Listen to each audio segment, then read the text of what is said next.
দাদা পঞ্চায়েত দপ্তরে আমি এলাম, সরকারের মধ্যে সবচেয়ে বড় দপ্তর, যেখানে সবচেয়ে বেশি লোক কাজ করে, সবচেয়ে বেশি সম্ভাবনা আছে। তার এটা একটা অফিস আছে, আর একটা অফিস আছে, কালকে যাব।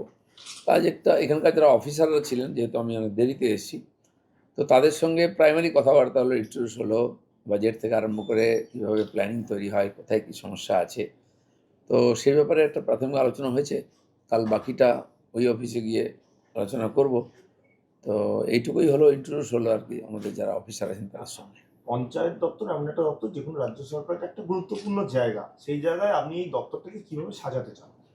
হ্যাঁ, দেখুন এখানে একটা সমস্যা, অনেকদিন রিক্রুটমেন্ট হয়নি, এমপ্লয়ি নেই। এমন পঞ্চায়েতে যেখানে কোনো অফিসার নেই কাজ করবে, প্ল্যানিং করার লোক নেই, রেজিস্ট্রেশনের লোক নাই। তারপরে তো ফান্ডের প্রবলেম আছে।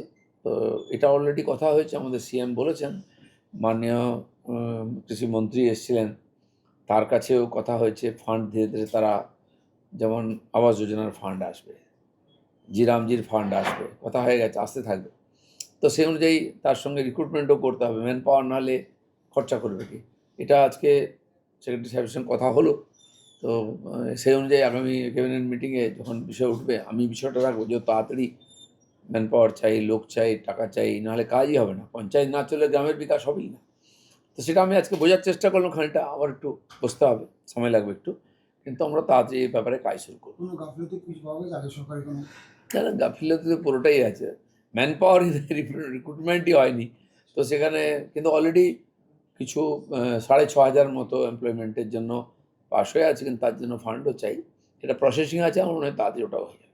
যারা আপনার দপ্তরে কাজ করেছেন, এখনো করবেন, তাদের কীভাবে উদ্বুদ্ধ করলেন এবং কী বললেন? হ্যাঁ, প্রথমত ওনাদের কথা আমি শুনলাম যে কীভাবে কাজ চলছে, সমস্যা কোথায় আছে, কী কী হওয়া উচিত। তো সেইগুলো নিয়ে আমি ক্যাবিনেট মিটিংয়ে আমাদের সিএমের সঙ্গে কথা বলবো, কেন্দ্রের সঙ্গেও কথা বলবো।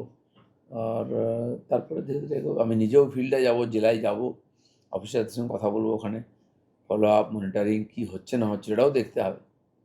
দপ্তরে বসে দেখবেন না, ফিল্ডে গিয়ে দপ্তরে বসার আমার তো অভ্যাস নেই, দপ্তর চালানো। আমি তো প্র্যাকটিক্যাল দেখেছি আগে, এখন থিওরিটিক্যাল দেখছি এখানে এসে।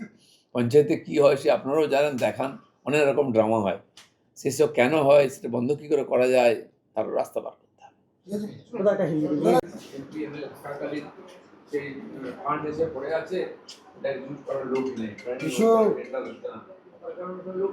ছবি কেন, ছবি তো হয়ে গেছে। ছবি লাগবে না, ছবিটা বসে তো বল।